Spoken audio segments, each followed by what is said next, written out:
night special. 10 minutes earlier, I make it. 10 minutes earlier. I'm here with Saeed. The other lads are going to join later. I'm going to say these 3 words. Here we go. Donny Van de Beek has agreed to join Manchester United. Fabrizio Romano has just confirmed. Many outlets in Holland have confirmed. Fabrizio Romano tweets after new contacts also on last hours with his agent. Manchester United have reached a total agreement on personal terms with Donny Van de Beek. The Dutch midfielder has accepted to join Man United until June 2025. He follows that up with Manchester United are now in talks with Ajax to sign Van de Beek immediately after the first official bid to be submitted tonight, around 40 million euros. Man United are confident to complete the deal at the start of next week. Saeed, we've been needing players. We've been begging for players. We've been talking about Jack Grealish for 80, 85 million and saying Van de Beek is sitting right there. You've been saying that a long time. Saeed, talk to me. Are you excited or are you still waiting for him to hold the shirt? Talk to me. Listen, let's go. Let's go. Title challenge, let's go. You get me? Title challenge, let's go. You're filming with him, man. Hey, we're there. Let's not get giddy. We're there, man. We're there. You feel me? Donny Van de Beek, mate. Listen. Donny Van de Beek, mate. What was that Dutch masterclass we had back in the day? You get me? Who was that guy you get me back in the day? Cruyff, yeah? Cruyff who, mate? Donny Van de Beek, mate.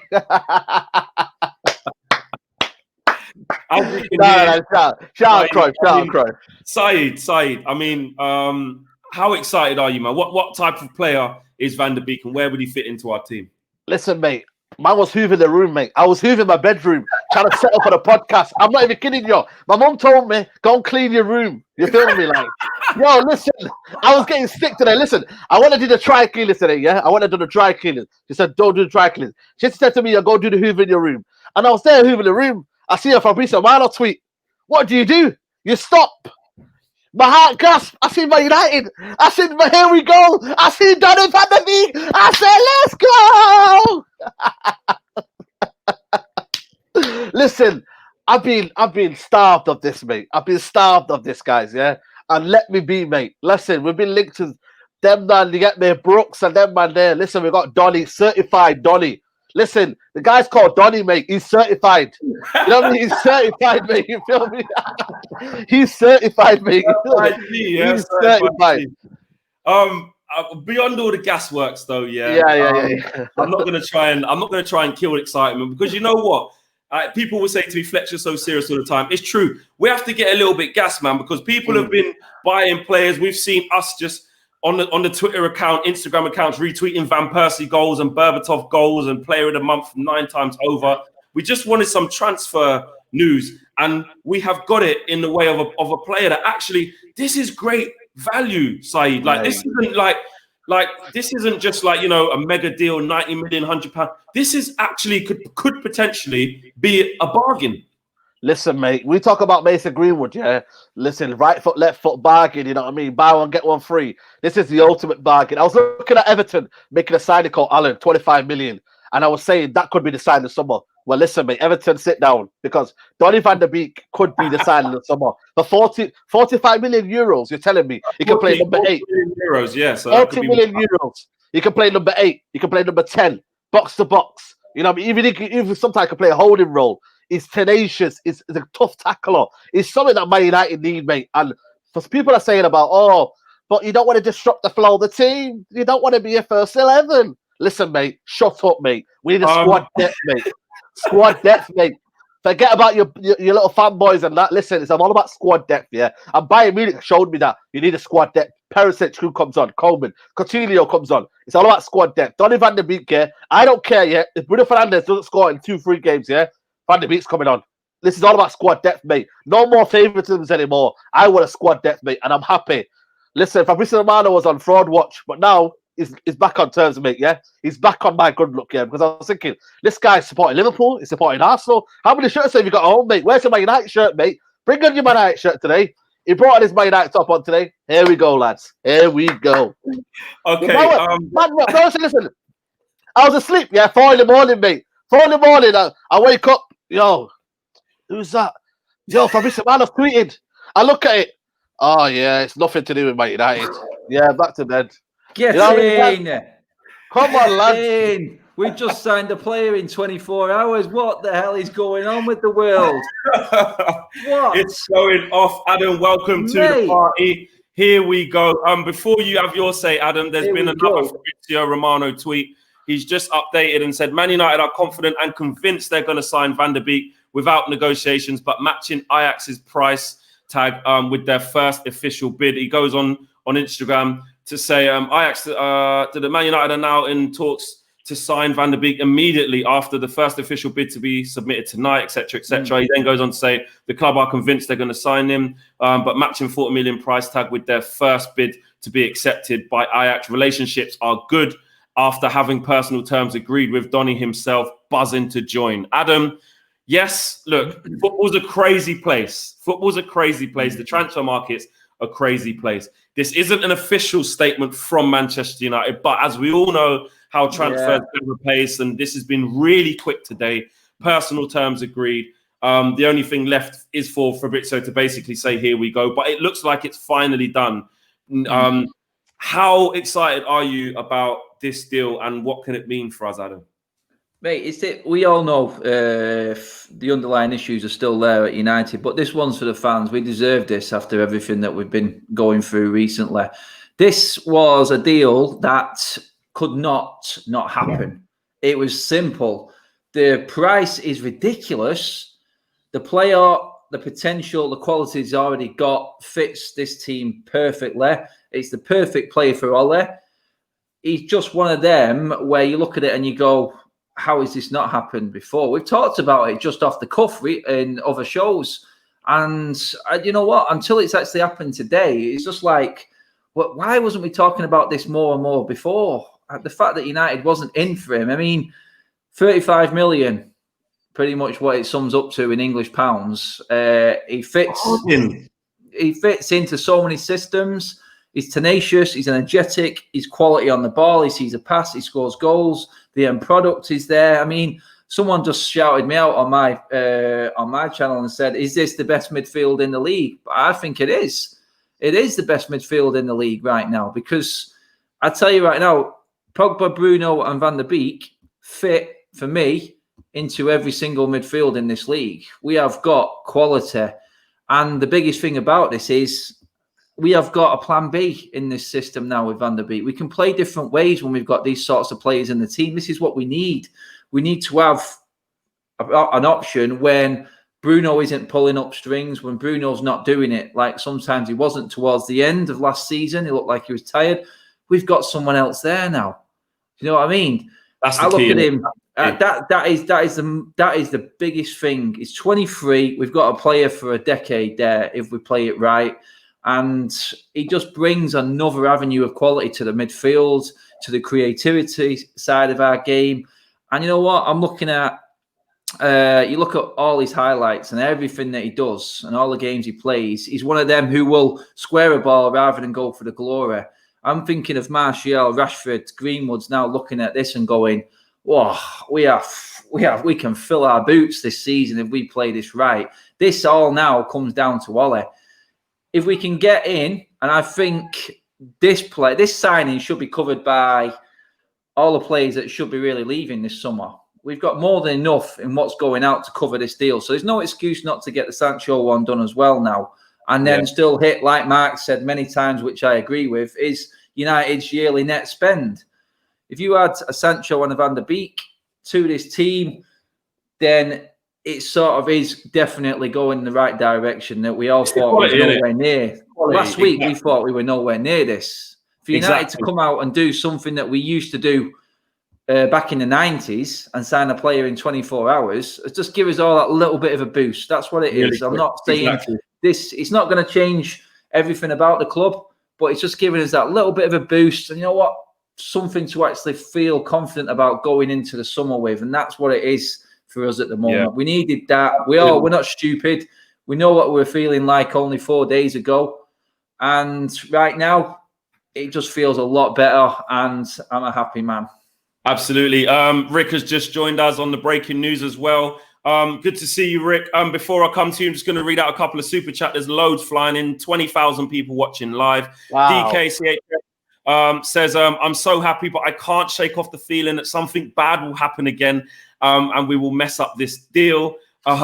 Jake Henderson says, Fabrizio said United are going to put a 40 million bid in tonight, which is his price tag. It's finally happening. Loads of super chats coming in. Smash a like on the video if you're new. Hit subscribe if you're just joining us.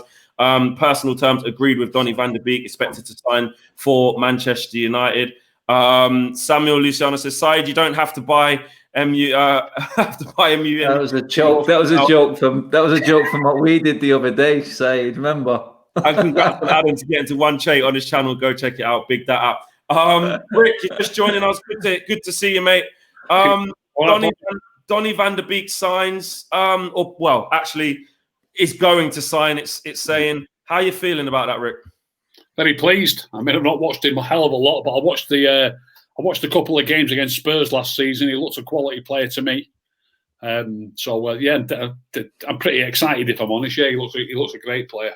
We're going to get them games up again this week. I'm going to watch them again this week, them 2 matches. I'm sure you'll be doing threads galore. Lots of needle and threads coming from Rick right now, I'll tell you that.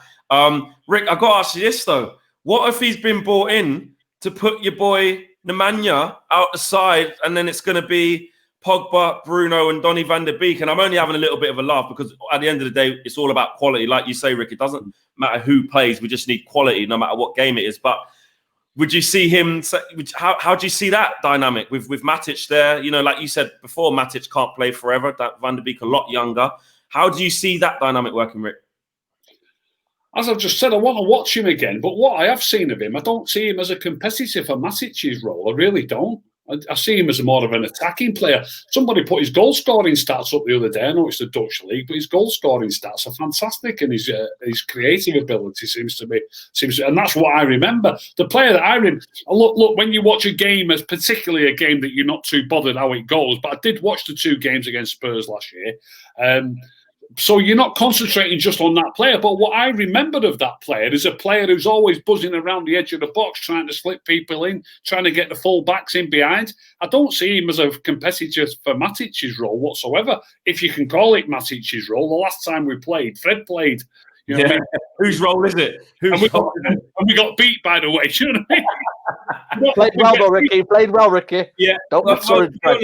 To be honest, people watching who don't quite know what type of player Van de Beek is, you're right there, Rick. He's not an out-and-out CDM, sit and hold. I think, personally, before, you know, if you know your football, before football became all cam and left centre midfield and CDM, it used to be, what position do you play, mate? Central midfield. All right, cool. When we don't have the ball, try and win it back and run your ass off. When we do have the ball, go forward, make things happen, have a shot, have a pass. Do both, because you are a central midfielder. I think that's what Donny Van de Beek is. He has the ability to win back possession when he needs to. He has the ability to go forward, third man run, make runs in the inside channels, cross the ball, through balls, good finishing, tackling, just a bit of everything, a functioning midfielder side, would you say? Yeah, that's what I feel like people get this term of defensive midfielder from me. And that's why Bayern Munich, Thiago, I put him the same as Thiago in terms of they can play, but also they can defend and get the ball. It's all about winning the ball back. I know Ricky loves Matic and the way he shields the back four, but I think them days are over now. You've got to play on the ball and you've got to be quick and you've got to intercept the ball quick. It's all about getting the ball off the player quick and then getting on the half turn and then moving with the ball and moving up the pitch. And that's why I believe he can be a box-to-box. If you can put him maybe for Donny Van de Beek, Pogba and Bruno, I feel like that's a brilliant blend, because Donny Van de Beek will get it on the half turn and press the defence, yeah?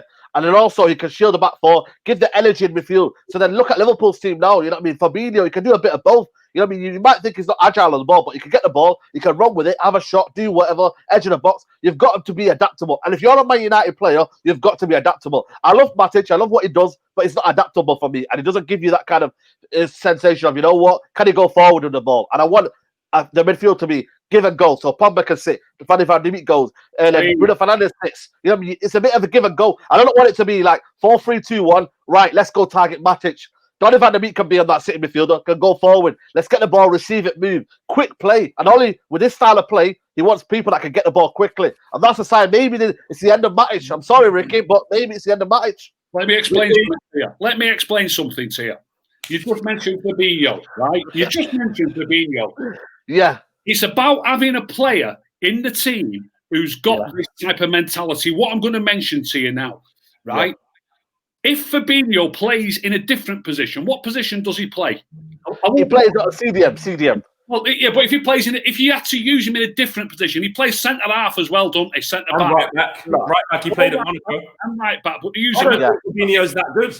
If you look at Fernandinho, who plays for City, if they use him in a different position, they use him at centre back. Rodri, if they use him in a different position, they use him at centre back. Right? You could go through all the top teams. If they use Busquets at Barcelona, if they was to use him in a different position, they'd use him as a centre back. If we've got Pogba, Donny Van de Beek and Bruno, if you was to use any of those players in different positions, it wouldn't be centre-back. It'd be like more of an attacking role. You need a player in your team who's got that defensive mentality. I'm going to make sure somebody stays at home.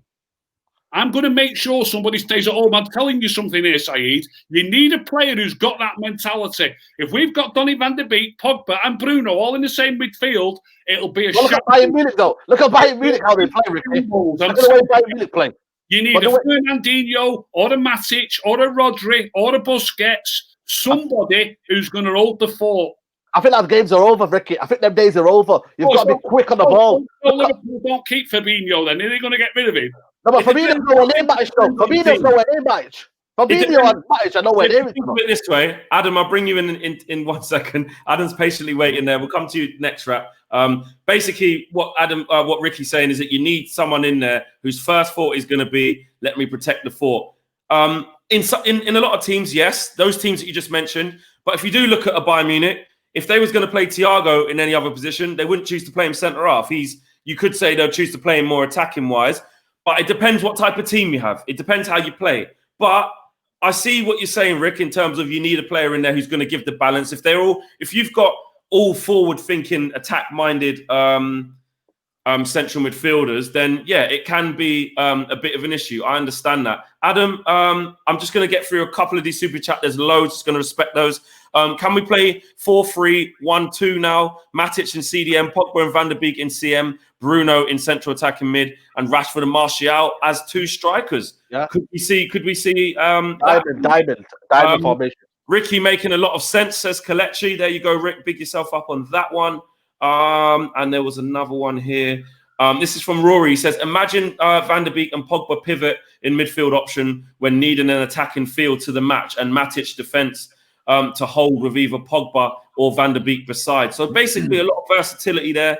Benona says, imagine if we somehow get Thiago proper Matic depth as well. We would finally have a proper midfield squad depth in over half a decade. Glazers out those still. So loads of super chats coming up. Adam, with what Ricky's saying there in terms of you need someone, it's fine. Donny Van de Beek looks great, but Ricky sees him as more of an attacking player.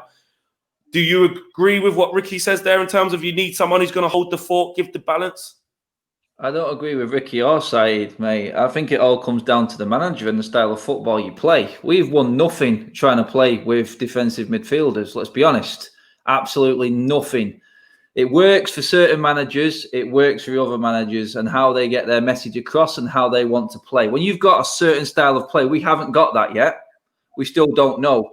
You can see exactly what Pep's doing. You can see exactly what Klopp's doing. You can even see to some certain extent of what Arteta's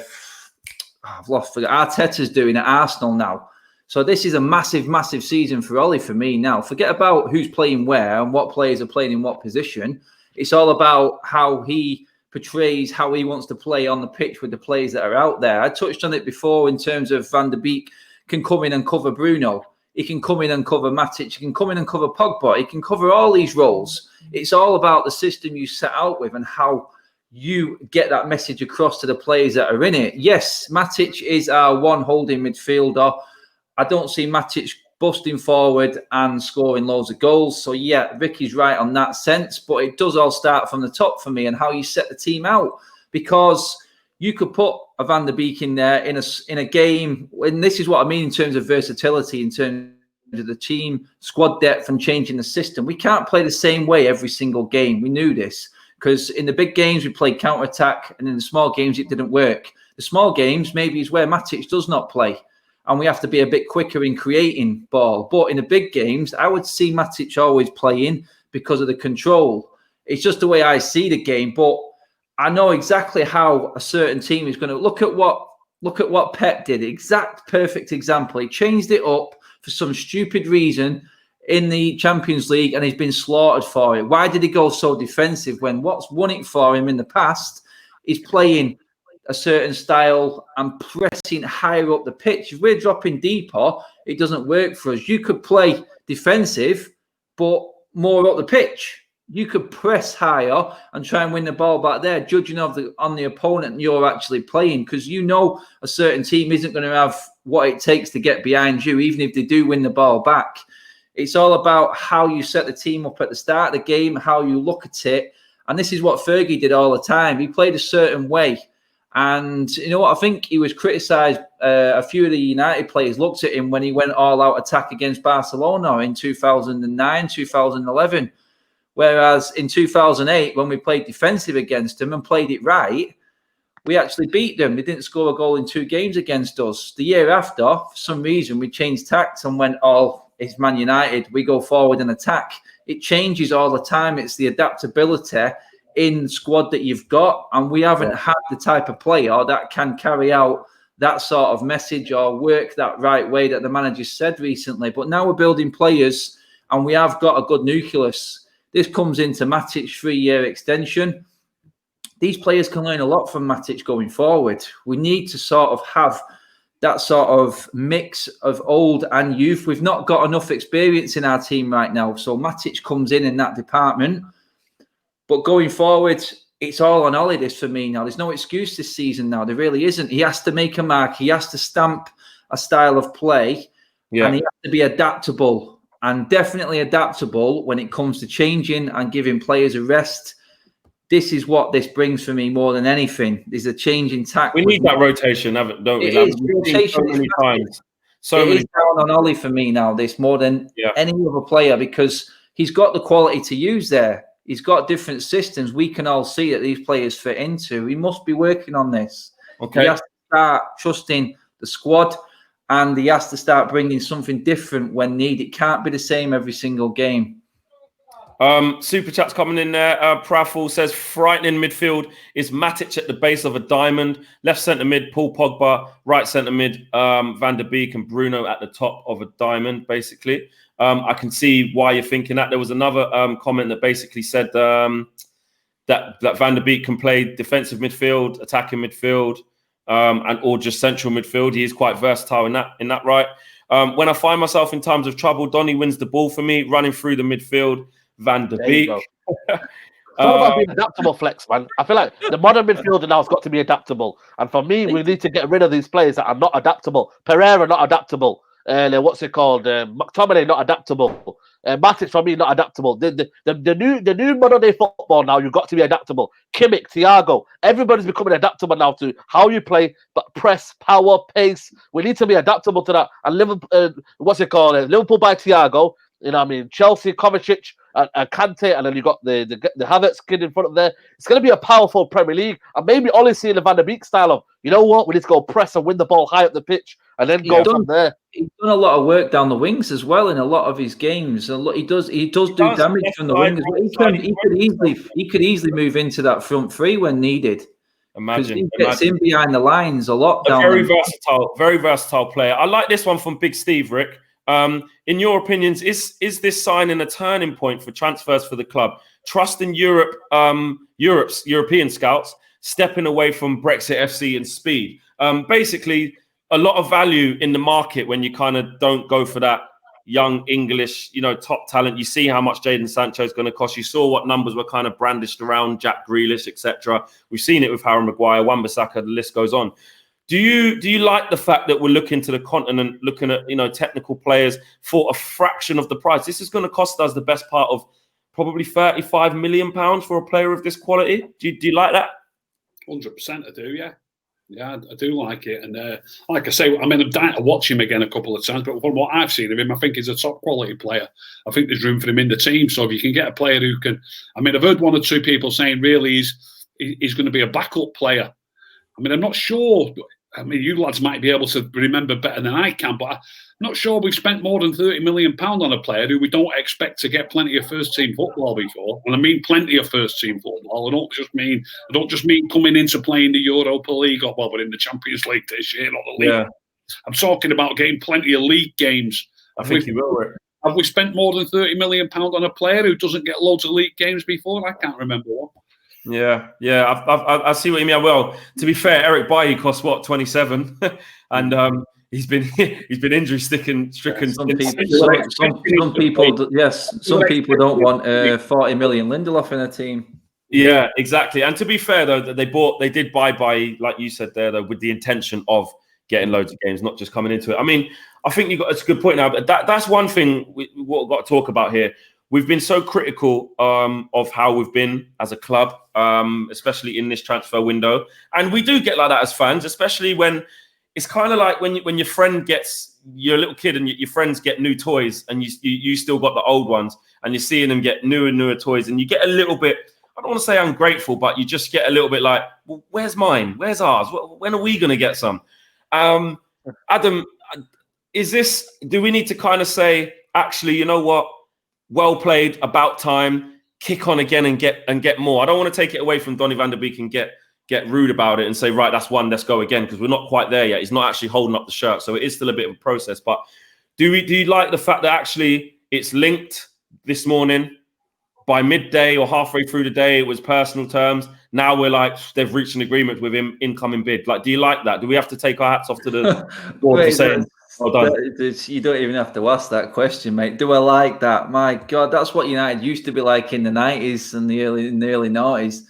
We didn't know about it. There's a tiny little rumour in the air, and all of a sudden, wham, bam, thank you, ma'am, in you go, and his shirt's up. You know what I mean? That's what it used to be like. You know what? I go back to Andy Cole back way when we didn't have social media. You guys at the top there, it would only probably be me and Ricky who remember it all breaking down. I remember that. Don't worry, I remember that. I was there. I'm born in '87, mate, so I'm in that camp as well. Yeah, you remember it as a young school kid, Flex. That's when we all found it, mate. It's just like that. That's what it was. It's a feel-good factor. I said it at the start then. We're under no illusion about the issues we've still got. It's still nowhere near enough. We know that. But I see the Van de Beek deal being covered by the players that are going out this summer that should be going. I see Smalling and Lingard covering this deal in one. We move on to buy Sancho. No excuse. You know what I mean? This deal was impossible not to get right. It was a stupid price. It was a quality player who gives us so much more and gives us a lot more squad depth. And like you touched on then, actually going away and getting a player at the right price abroad. Big up to Edwin van der Sar as well, who probably had a big say on this. He's really, you know what I mean? We've got a brilliant relationship with Ajax already, and I think Van der Sar would have been a big player in all of this. It's just good, like you said, that we've actually gone away from the English core players. But this is a player that I think suits Ollie, because I know Ollie likes to buy players. He thinks, there you go. Agent Saeed. Agent Saeed, man. I tweeted him yesterday. Look, the deal's done today. You know what I mean? Agent Saeed, mate. Probably read that tweet. You got lucky. Yeah, no, it's just threw it out there like one of the other people who, like you said, lucky shout. But no, it's the feel good factor that it brings, knowing that your club that you spend thousands of pounds watching every year are actually doing something good and doing the job properly. But to go away and buy the player we know is right for the club, with no excuse for the finance side of it either. And like I said, this is a player I think Ollie would go for. It was a no-brainer. He's young, someone who I think would respect Ollie more than a marquee player would. And he can mould into how he wants to play, which is why I said before, there's no excuse for Ollie now this season. He has got enough there in this team to actually start showing, like Arteta's doing with that shower of crap that are over there, that there is a way of making it work. It's about systems, isn't it? It's about systems. And that's why I do agree with you that it's all on Ollie. Getting that message into your players' heads. And I've seen I seen Arsenal knocking the ball around a high press inside the box yesterday. I'm like full of confidence. You know what? This is not a good team. So Ollie's getting pressure now. He's getting pressure from the likes of Chelsea and Lampard, who are actually signing players like Ollie was last summer. And now he's getting pressure from the likes of Arteta, who are actually on less of a budget, showing that it can be done in a style of play. They're nowhere near going to win the league or anything, but you can actually get your ethos and your style of football across. So this is what he needs to do next. And it's a good step for him that he's got a player in now that he knows will respect him, will listen to him, and hopefully he can fit into a system or one of the two systems that are going to work for us that we really need now when it comes to versatility.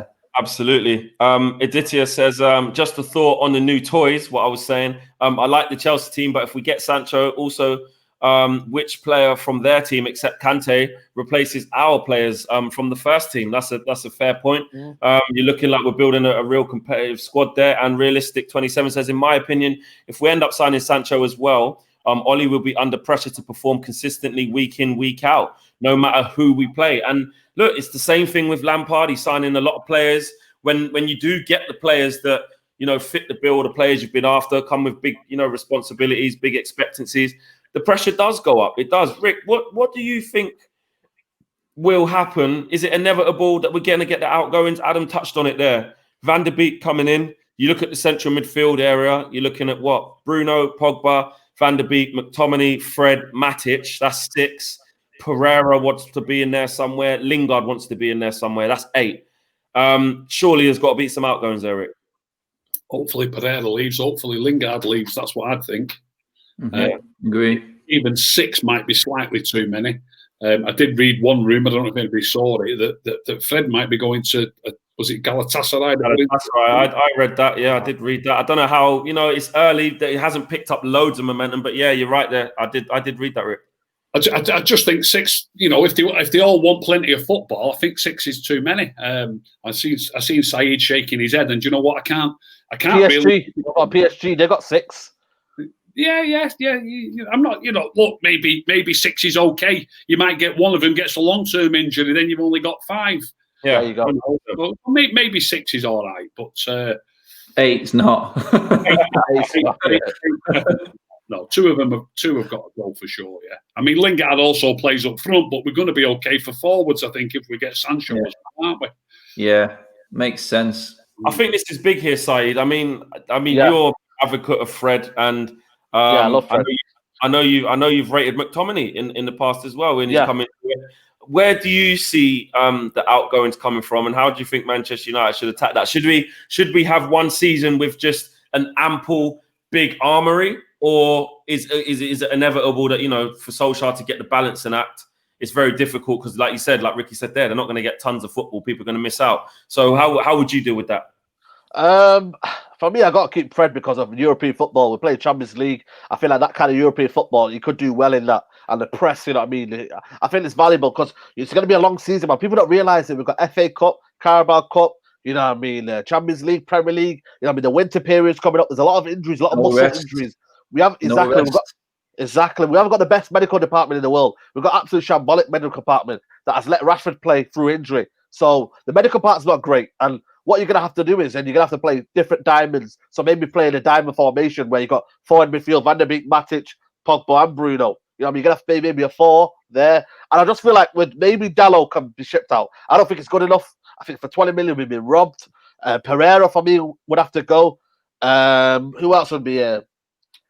Smalling for me, another one. So that's 3. You know what I mean?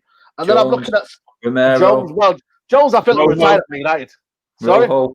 Rojo, yeah. There's about 5 or 6. But the problem is, we have got the worst spot recruitment system in the world, mate. And these players are having a laugh, mate. Rojo is apparently putting his picture out there of what number he's got next season. Are you having a laugh, mate? He's putting out there his number for next season. The guy's living, it's basically a living meme, mate. They're taking a piss out of our football club. Like, how are they? Mate, even his missus is slagging the city off and everything, mate. And he's taking the mick. 150 grand so she can live over in Argentina, slagging us off. That's the problem, mate. And these are not even resale. We haven't even got resale value, Flex, man. And that's just, for me, that's a worrying thing. We've got no resale value. Just imagine McTominay tomorrow if we were to sell him. I don't think Man United could sell him for more than 20 million. And for me, a player of that quality, you know what I mean? Maybe I would probably say maybe 25 million, maybe go up there, 27 million if you sell it right. But the problem is you have to sell it right. What's it called? Bakayoko from Chelsea is about to be sold for 35 million euros. He's absolutely been a flop this season. I know he's played well at AC Milan, but it's been a flop this season. Chelsea have sold well, but they've sold well for a reason because their recruitment system is absolutely perfect. So it's gonna be a very, very difficult to get these players out. If they want to stay, Flex, they've got every right in their contract to say, listen, I'm staying. I'm on 100 grand a week. I'm staying. Exactly. And the problem is with the situation potentially looking towards Jadon Sancho is that you're right, guys, when you say maybe a combined two who might leave like a Pereira and a Smalling or something could just probably generate most of what Van de Beek would be. But then if you go and spend 109 million on Jadon Sancho, what does it actually leave left? That's what's going to be really interesting if or when we get this deal over the line with Van de Beek to see where we go from there. Carl Evans, I like this. So happy with Van de Beek, a proper footballer, not a clumsy Fred or a nervous Andreas or an average McTominay, a real quality footballer. A lot of criticism for the players that we've already got there, but in terms of just on Van de Beek, I agree with that. A real quality footballer. This is from Edries. He says, I love Fred, but if we sell Fred and get Thiago, I would take that. I don't know. I would have Thiago at the football club all day. Yeah. I just think if we are going to go and get Van de Beek, there's a lot of players that need to be shipped out. If you add a Thiago into that, I just can't. Let's not forget with Thiago as well, though. We do need a little bit of experience, and a player who's won everything would help this team a lot going forward, especially with mentality. Yeah. That's what I think we're very, very young. We've got Matic. I think Matic has won everything. He's our most experienced player.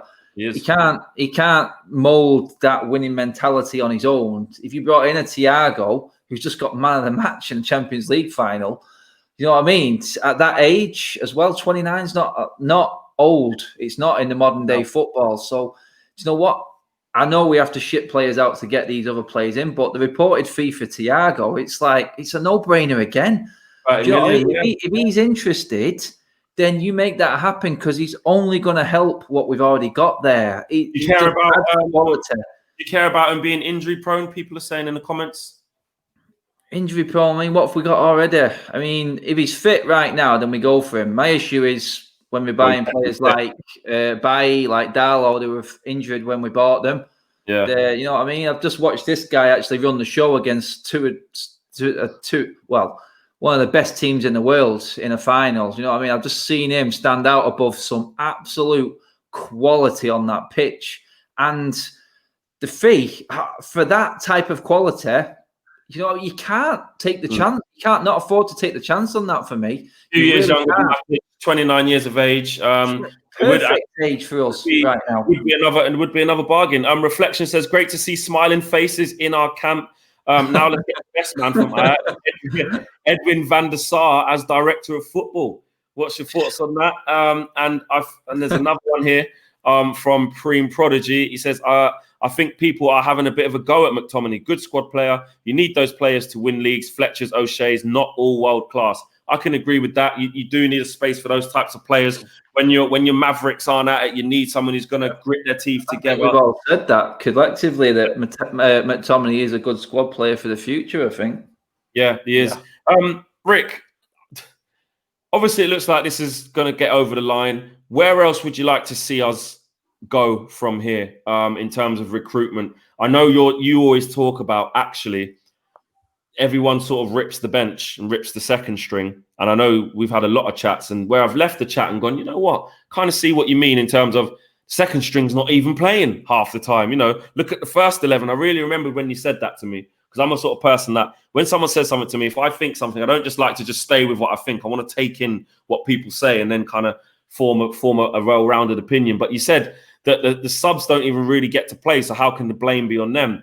Would you like to see the likes of, I think I know what the answer might be, but would you like to see the likes of Matic, Mata leave or Dan James not get as much game time? Obviously, Igalo's going to run out in January. Would you like to see us move those players on, or would you like to see build around them? you've got obviously you've got to have a squad. We've just been speaking about the squad. We spoke about maybe having 6 midfield players there, and you definitely need five attacking players. At least 5, maybe 6 again. Like we've just said, you've definitely got to keep Marshall. Hopefully, we get Sancho. So there's no point just saying that. Say Dan James and Juan Mata can leave. I mean, who have we got in support? Obviously, we've got Greenwood and Rashford and Mata and James. There's 6. Am I missing? Garlo makes 7. But January he'll be gone probably. Let's face it. He's going to be gone in January probably. So you still, if he's gone in January, and like we said about the midfield players, if one of them's got a long-term injury, there's rumours. Not rumours. It's been mentioned now. I think Rashford's had to leave the England squad with an ankle injury, hasn't he? Yeah, that's confirmed. Yeah. I don't understand this. They're saying that he was playing. Yeah, Why was he playing? He wasn't playing that well anyway. And people are going to argue, well, he wasn't playing that well because of his ankle injury. It just doesn't make sense to me. Like I've said time and time again, the sub-players are not that bad. Just before lockdown, Dan James played against City when we won 2-0. He played against Chelsea when we won 2-0. He played against Watford when we won 3-0. He can't be that bad. Do you know what I mean? I don't get it. Why are we playing a player who's injured and then persisting with that when he ain't playing well? I could understand, if we've got Ronaldo on the park and he's banging 2 in every week and he's hobbling a little bit, I can understand persisting with that, but why persist with that? I don't get it. This is why I said it. This is why I said it always comes down to the manager, mate, doesn't it? Because if you've got players on the bench that are not, if you've got players on the bench that are not fitting into system number 1, then you have to look at yourself and go, I have to make something else that's going to fit these players in to make them work as well. Otherwise, what's the point? Best managers do, don't they? The best managers they do. There's a system for both. I could make an argument out that we were actually poorer because with Dan James in the team, we beat City and Chelsea. After lockdown, okay, we beat Villa and we beat Brighton and we beat Bournemouth, but we didn't beat Spurs and we didn't beat Sevilla. Do you know what I mean? I could make an argument out that we were better before because we beat bigger teams. I see where Ricky's coming from. I do think Solskjaer clearly doesn't trust a lot of those subs, evidently, because he was making a point, bringing them on for 3 minutes or sometimes not bringing them on at all. I understand that, but there were parts of this team before when Pogba was injured for so long, before we got Bruno, that got big results. They got big results. With McTominay, Matic and Fred in midfield. They did. And I'm not saying that means that, we don't need any reinforcements because we can go and win the league with these players. I'm not saying that. But there are games where those players can actually be effective. And especially Juan Mata is the one. I know we laugh at Ricky and say, you love Mata and you love Mata. But if Mata plays with the better players, if he plays with Bruno, if he plays with Martial, if he plays with Pogba, if he plays with Van de Beek now, you can't say that Juan Mata can't thread a ball through to someone or make something happen. It's about the balance, though, Flex. The balance might not be right with Mata, though. That's the only issue with Mata. He might be a good player. He's not playing with him, but it's a balance. That's why Ollie's got to do the right balance for me. But I understand your point, though. Yeah, you do. You're right. You can't play a high press with Juan Mata in a forward line, can you? He's just not got the legs to do that. Any of the players, the same applies to any footballer on the planet. You play better with better players. It doesn't matter. It does matter a little bit. You're talking about the balance of how you want to play, but don't just assume that these players can't do that nearly as well. And then what they do, other stuff that's better. Like, for example, Wolves are an hard team to beat. And I'm sorry to have to work back 6 or 8 months, but it's the only time that he played with the good players. We beat Wolves 1-0. We've only beaten once in 7 games. 7 games we've played and we beat them once. And Juan Mata played a full match and he scored the goal. Do you know what I mean?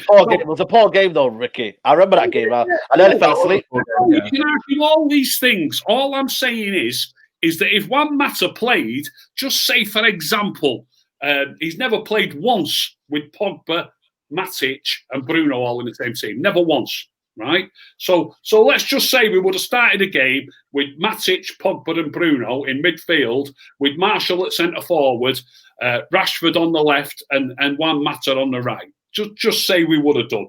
Don't tell me that the difference would have been that much that we'd have lost games that are drawn games that we've won comfortably anyway. And also we might have won some of the games that we drew, or like we might have got an extra goal against Sevilla, just with a different player playing in a different style, who's a better controller of the ball and a better passer of the ball. I mean, think about Sevilla's goal. Sevilla's winning goal came from Greenwood not controlling the ball, and they went up the other end and scored. Yeah. Obviously, that can happen to anybody. Don't get me wrong. I'm not knocking Greenwood. I'm just pointing out little things that happen in the game.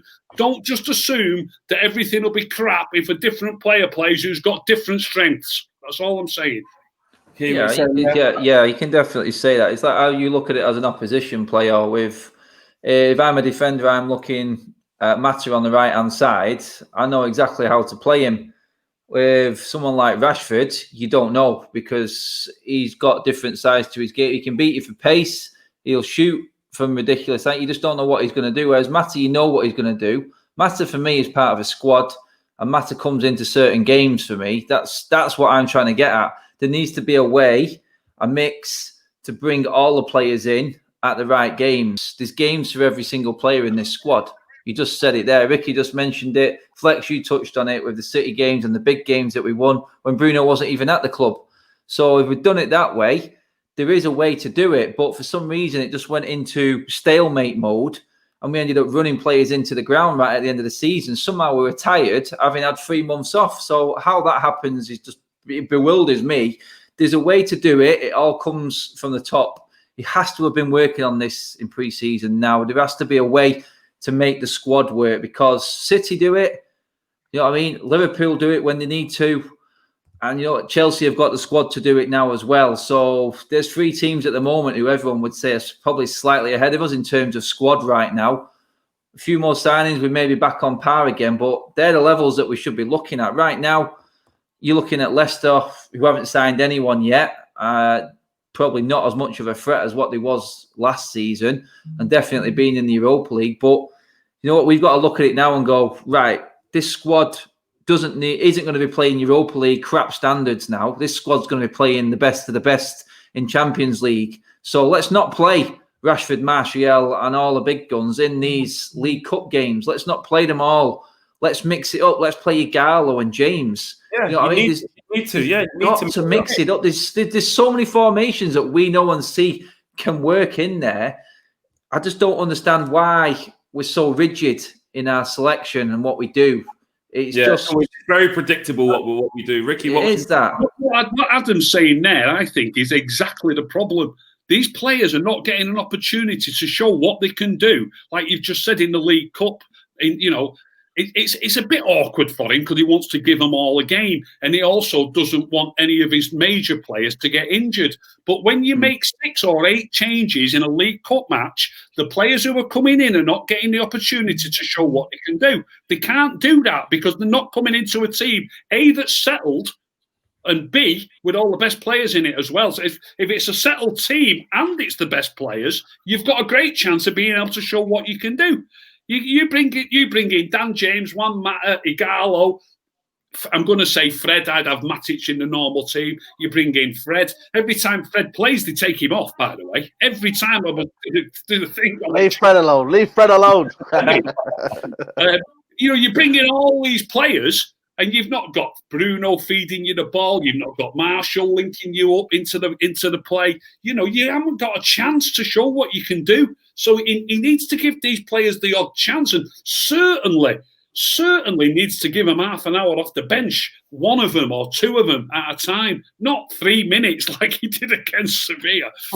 That's interesting because they're trying to push for the clubs are trying to push that 5 substitute rule again for the season. Yeah, I don't want to see that. I want to see just get back to normal as soon as possible.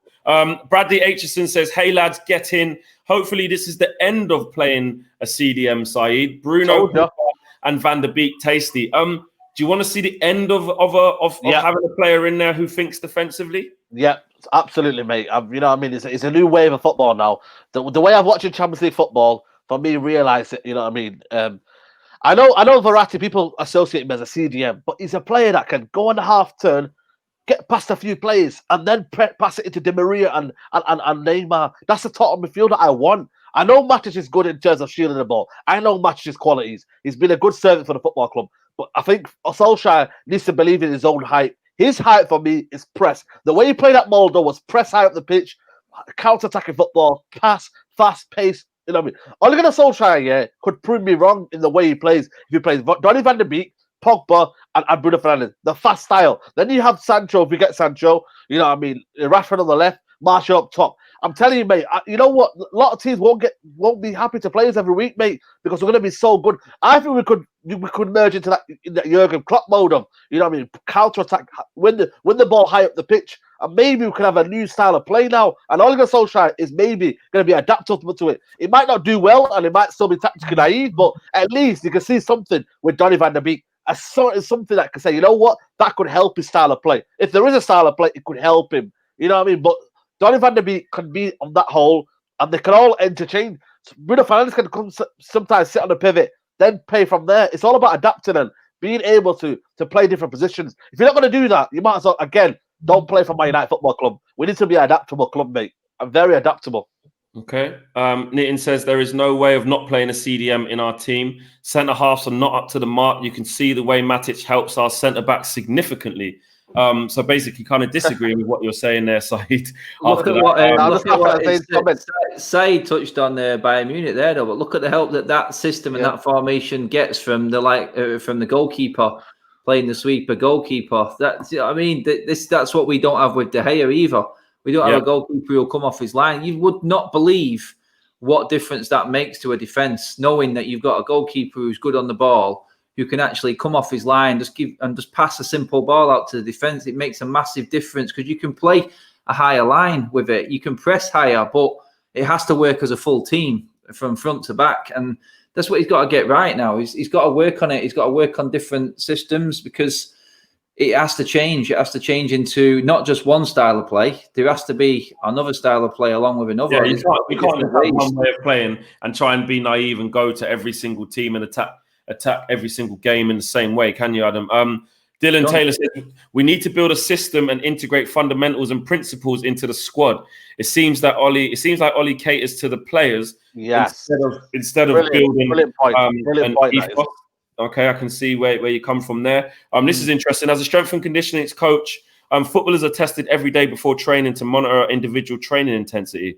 MR back too quickly, saying Rashford. Yeah, it's coming back too quickly. So he's saying that they get tested all the time. And I did think that when Ricky said earlier, though, just a bit off topic, when he said that he was, because I was reading it as well, where it said he was playing through a pain thing, and I was like, I read that. Why did we saw what happened with his back thing, and I know they said it wasn't there before, and it did, but I just thought Rashford's been subject to burnout before. I think it was the season before last. We played him so much, and he just looked shattered. And he's that type of player. He's the type of young kid who will want to play every single game, take injections probably, or he really wants to play football. And I just didn't see that. But then I looked at it on the other side of is he actually injured right now, or they don't want him to risk doing it? So actually, just stay and have a rest. It's almost like saying, have a couple of weeks off, mate, because we need you. It's actually, if you actually think about it, it's like us being a bit selfish. They're not saying he is injured. I think they're saying, instead of going on international duty and kind of not giving yourself that time to just rest up and recoup so you're ready for pre-season. Flex, a fitness test is nowhere near a game. Do you know what I mean? You can do a fitness test. You can run on a perfectly flat piece of turf. No problem at all. But I mean, I sprained my ankle and I was out. And I came back and I landed straight back on the same ankle again, and that was it. It's done. What's this? You don't have the same 4 million official I'm seeing here. Carry on, Adam. I'm just looking on Twitter here. Hold on. Yeah. Sorry. No, it's like you said. You can't. If you go down in it and you've not recovered fully, then that's it. You're not going to be able to play to your full capabilities because it plays on your mind as well, and that's clear. It needs to have full recovery time. I mean, I can remember doing a fan cam outside Old Trafford with you, and I said I don't want to see Marcus Rashford again this season for the sake of his career. I said that. He only came back because of lockdown, I know, but still, everyone was saying he doesn't look himself. You're not going to be completely yourself if you're still nursing any type of injury. You should have just given him the rest he needed. He didn't need to play him every single game. We had different options there. Is it official? Is it done? What's going on? Not official through the club. Apparently, Van de Beek just confirmed on Sky Sports he's having a medical tonight. I'm just trying to chase that up Madness. while you guys carry on the conversation. I was thinking about striker maybe as another option to maybe help us out. I believe we might need to do a striker because I feel like Igalo, I don't know if Oli trusts him or not, but he's not playing him enough for me to give him enough game time. And he's going in January for me. I think it's going to be gone in January because I feel like Igalo will want more game time, you know what I mean? Maybe to go to the World Cup with Nigeria or whatnot. But I'm just looking at it and I'm thinking, I'm putting it out there. Do Man United need another backup striker? Because I feel like, and I know people are going to talk about Josh King or whatnot, but I just feel like with Martial, sometimes he gets that niggle. Maybe he might get an injury or what. Obviously, touch wood, he doesn't, but I'm just hoping that he doesn't get an injury. And when he does get an injury, the drop in quality from Martial, I don't want Rashford going in number 9. I don't think Igalo's good enough to go as a number 9 full time. I just feel like maybe we need another striker that can be the same mold as Martial, someone that's good, quick feet, you know what I mean, and can play as a second striker. You know, I'm trying to look at world football. I'm thinking who could do that, but it goes against what I said before in terms of Ollie. But you know what I mean. You don't look a gift horse in the mouth, which is pretty much what Van de Beek is. I mean, I'd still take Cavani as a strike off on a free transfer. It's wages. So it's Cavani. You know, you're looking for a striker, someone who's not going to be there. Who if we don't get Sancho, then we're pretty much in trouble, aren't we? Going forward. I think the important thing is this. I think with Van de Beek, we know what he can offer. We know he's versatile. But the key is that we still do need to really strengthen other areas. Yeah. We've got to get a centre back. We've got to get Sancho over the line. Left back as well, I think. Probably need a backup actual attacking midfielder. I think Van de Beek though is brilliant because he can kind of fit into a few of those molds. And you know, some people might say he's only been bought for the bench, and like what Ricky was saying, that that's quite a lot of money to spend on someone just for the bench.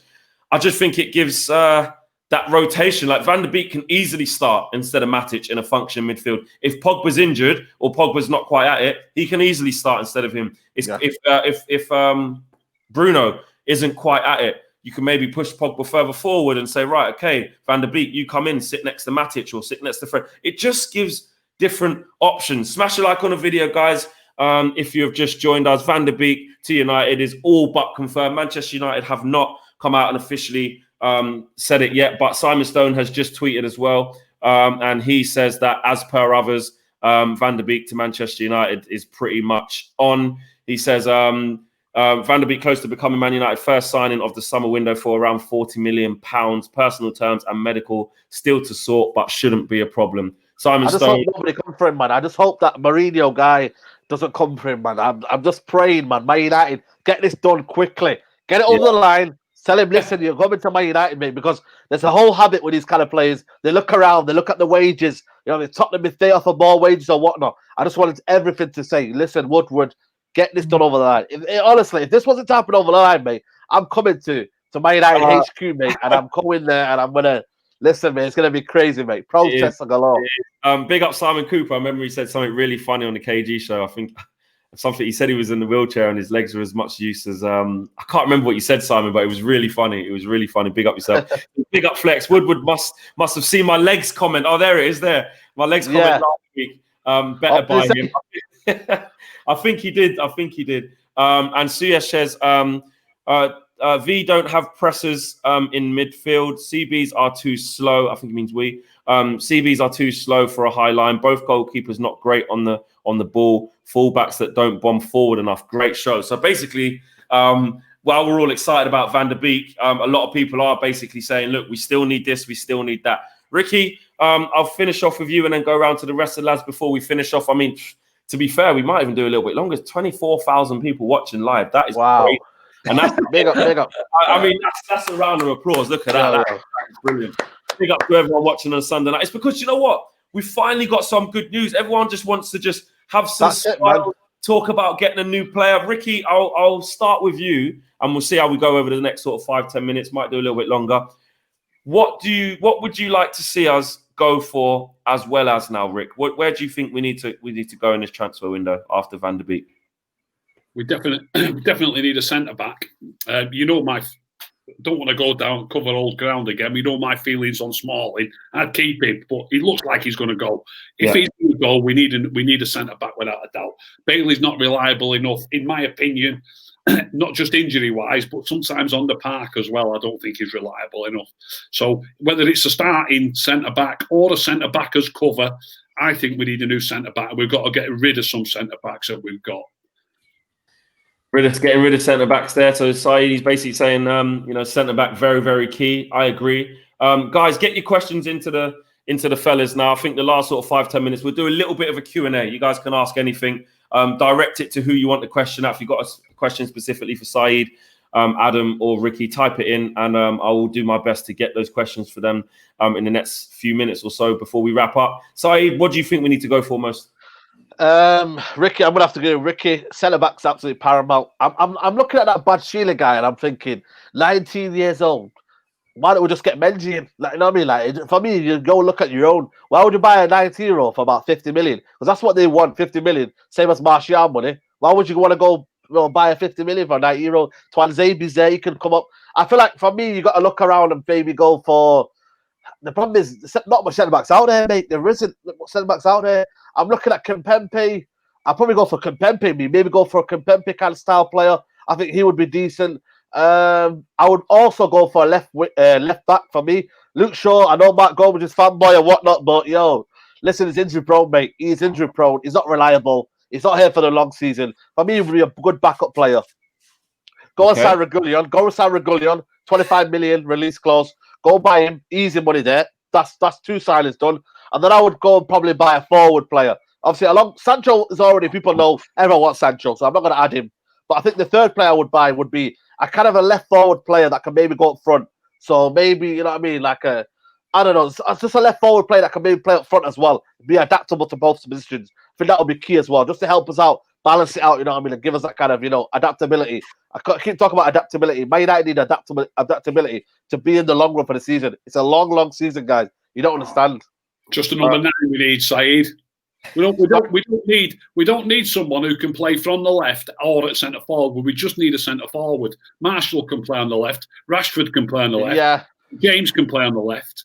We don't need somebody to play on the left. It's all about adaptability, though, isn't it? It's like, you know what I mean? If you need somebody to play on the left, if say Rashford was to get injured, then a number 9 will do, because a number 9 can go at number 9 and Marshall. Is Marshall going to do that, though? He's not going to want to play on the left, does he? I don't think he's going to be wanting to play there, me. Okay. There's a couple of questions coming in for you guys, but I'll let Adam give me a quick answer on who you think we need to go, what positions we need to go after Van de Beek. I'm just going to keep it simple and realistic. So you get Sancho, you buy in Thiago, and you go and get Cavani. See you later. Defenders aren't good enough out there at the moment for me. Like I said, look at your own. That changes everything for me, because Igalo's gone in January. Martial gets injured. No matter what you've got in midfield, we're struggling on the forward line then for me. So I look at what's coming right now, and we know it's definitely going to happen, and that's January. Igalo's gone. We're 1 man down. Like Vicky said, then I agree. Number 9, Cavani. Simple. Yeah, he may have a bit decent wages, but we can afford monthly payments at this club. That's what we're all based on, installments. So for me, yeah, Sancho coming in, I'm going to say that that's already happening. It should be happening still, because we're going to cover the price of Van de Beek. Then you look at what's out there that is going to make us better. If Thiago's available, you go and get him as well, and you start shipping out the other midfielders. As simple as that. Cool. I'm going to go to a few more questions. Still 24,000 people watching live, which is insane. Smash a like on the video, guys. Hit the subscribe button if you're new. Remember, you can join the United Stand Members Club as well. We're on a road to 1 million subscribers, so make sure you don't forget to hit the subscribe button and smash a like. Get your questions into the boys. Matt Conway, this is to you, Rick. Says, question to Ricky. Do you think McTominay could be able to replace Matic?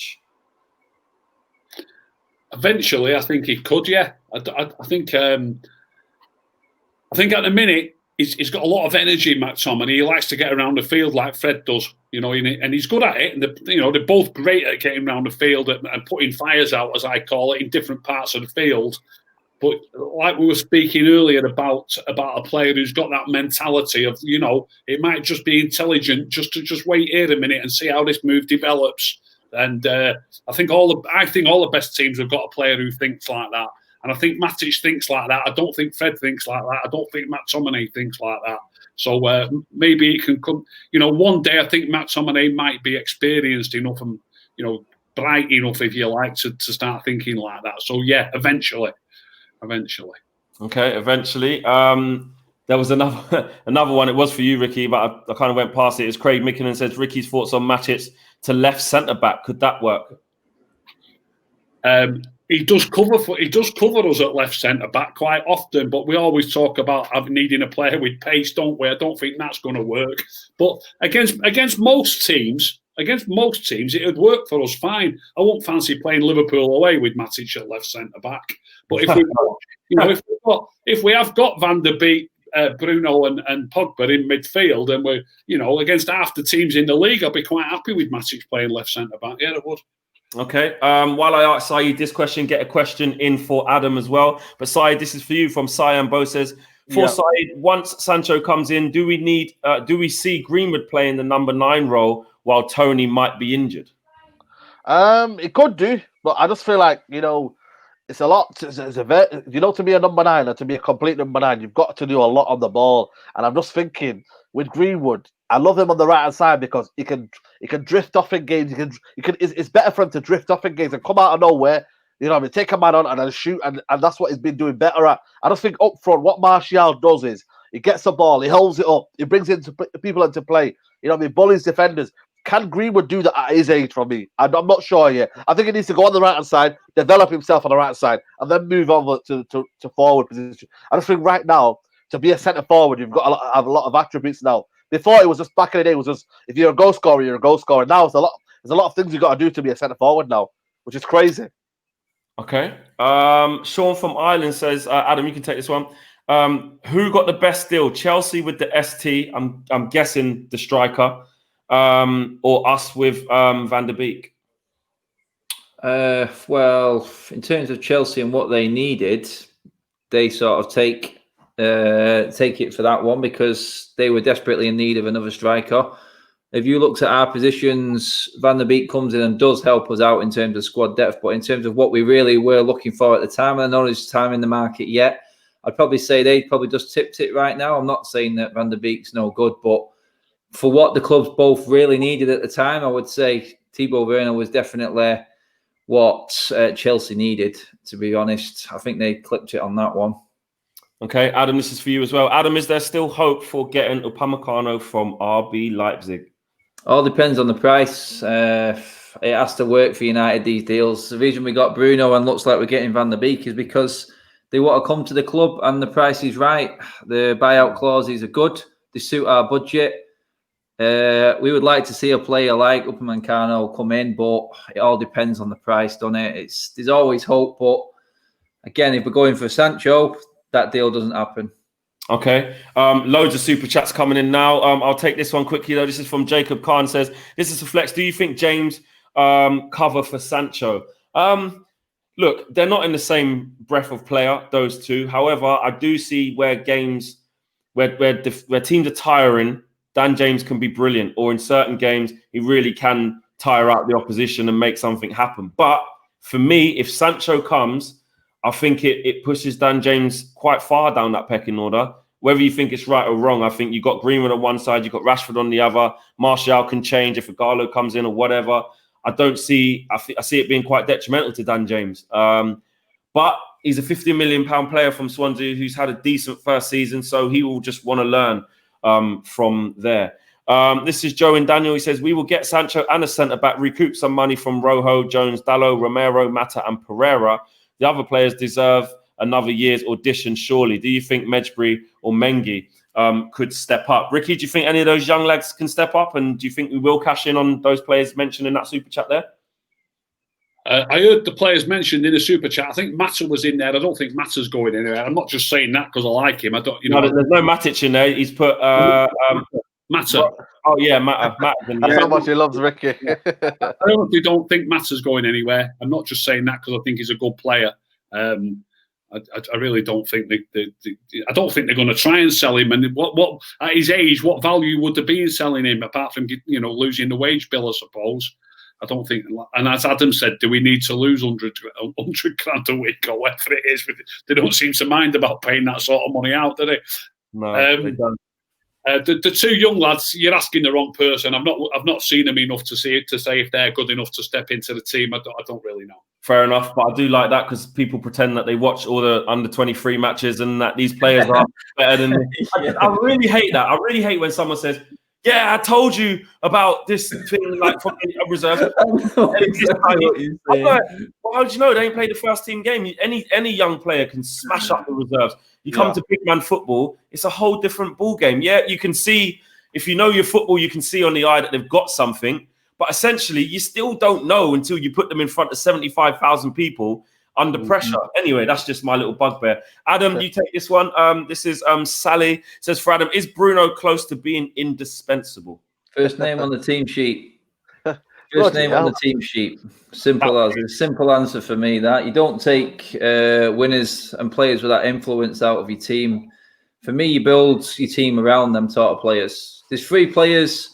I would say, well, you could say there's players in the defence that are undroppable because we ain't got anyone to replace them. But in terms of quality, I would have Martial, Bruno, and Pogba in my team without a question at the moment, without even thinking about it, because game changers, mate. And you can look at the influence that Bruno has as well, which is why I put him in. That's a big thing for me, just how I like my football. Okay. This is from Kig. Says, guys, shout out from Bulgaria. You lot are amazing. Question for all of you. Are you giving up on the idea of signing Sancho and accepting we get no more? Saeed, I'll let you start with that quickly. Yeah, I'm not too fussed, mate. I really am not, because I just feel like it's one of them for me. Like, if it comes, it comes. I'm waiting FC now, mate. You know what I mean? Sancho for me is waiting FC. You know what I mean? I'll just wait till it comes and then I'll be happy. I'm not getting excited. I'm not, you know what I mean, getting too giddy. If it comes, it comes. If it don't, we'll move on. But we've got to get a replacement. Then I'll go get Ismail Sarr then from Watford. You know what I mean? Easy, 30, 40 million. Go get him. Because I know Barcelona and Real Madrid will buy Sancho next season. It's a fact, mate. If we don't buy him this season, we're not signing him. I'm telling you that right now. Now or never. Ricky, are you fussed? Yeah, I'm a bit fussed. I want us to sign him, yeah. Yeah, I'd like us to sign him, definitely. What I've seen of Sancho, he looks a real top player. So I'd love us to sign him. Okay. Adam? I'm not keen on spending 120 million players ever. I think it's ridiculous. But that's beyond our control, innit, the price. You know what I mean? Yeah. But just about the player, yeah, I'd love to have him playing for us. Adam, I'm pretty sure you agree with that. Yep, totally agree with that one. Sancho, I don't want to miss out on this one now. It's like Saeed said then, now or never. And Vicky said, it's another player who just makes us so much better and gives us so many more options. Okay. Junior Mwamba says, let's get to 10K likes on the video. That would be sick if we could do that. We're at 23,500 now, so slightly dropping off. Maybe they're bored of us. I don't know. At Saeed, Hiron says, don't agree that Greenwood can't cover as number 9. If he's the next-gen special player like we know, he should play number 9. Same concept applies to logic on why bring in 19-year-old centre-back. Nah, it's a bit different, lad, though, isn't it? Yeah, I understand where it's coming from, but I just feel like it's a bit different when, you know what I mean, you're bringing a player of 50 million for that kind of player when you got players like Menji. Give him a chance, you know what I mean? Okay. Adams, do you think that we didn't go... this is from Adam, as in not to you, Adam. Obviously, his name is Adam. Do you think we didn't go for Donny Van de Beek much earlier because we were trying to make the Grealish transfer happen, basically? What's your thoughts on that, Adam? As the last one. I think I think Van der Beek deal takes Grealish completely out of the equation now. I really do. And if, like you said at the start of the show, it's good to see United looking and scouting into Europe rather than going for the whole English core where we're going to get our pants pulled down like we do every time. It's good to see, and I'm actually happy that we've changed tack a little bit with that one. Van der Beek definitely kills off Grealish for me. I don't see Grealish coming in now at all. We don't need another type of midfielder like that, I don't think, now. Yeah. Rashford waits on Donny. What's this? Is Rashford... I think Rashford's liked... he's liked Fabrizio Romano's tweet that BBC are coming out with something as well, I think. Yeah. And he knows he's a baller then, at least, isn't it? Yeah, exactly. Fabrizio Romano's just tweeted to say thank you to Marcus Rashford. It seems you're waiting for Donny Van de Beek. So wait for the Glazers. That's a problem. You got to wait for the Glazers, mate. You got to wait for United, mate. You know what I mean? No word from United just yet. Listen, guys, we are going to wrap it up there. There's still 23,000 people watching live, which is absolutely amazing. The last one here, Romano, BBC, Sky. Here we go. We'll leave on that. Here we go. Safe to say, unless there's a real turn of events, it looks like Donny Van de Beek will probably be our player very soon. And it's nice to be able to get something quick, done, sharp, not let it drag out, so we can actually move on to our other targets. Guys, thanks for joining us. Saeed, Adam, Ricky, cheers. Yep, anytime, mate. Pleasure. Good. It's good to see some some happiness, some smiles. Finally. And you too, mate. You too, mate. I know you take a lot home of all these shows and the work you do. So yeah, exactly. Maybe I'm the good luck omen. Maybe we shouldn't have goals. Exactly, mate. I'm bringing the transfers, boys. I don't know. Mark can bring the banter and stuff like that, but I'm bringing. You got me. You know what I mean? Tweeting Van der Side. I mean, Agent Saeed. You got to help me as well. You know what I'm saying? All right, listen, guys, it's been almost a record break tonight. 25,000 people watching live. Smash a like on the video. We are out of here. Like I said to you guys, I was doing the hoovering and the phone stopped, mate. So good omen, mate. Next time, everyone do hoover your house and then you get signed. You was cleaning up. You ain't. I was cleaning up, mate. I was cleaning up, mate. Yes, I stopped the hoover. And I went, you know what? Get out of here, mate. I'll do it tomorrow. All right, guys. I'll let Rick go fill up the Marshall cup with another cup of tea. Let's get out of here. Yes. Bank holiday, mate. Drop a bit of the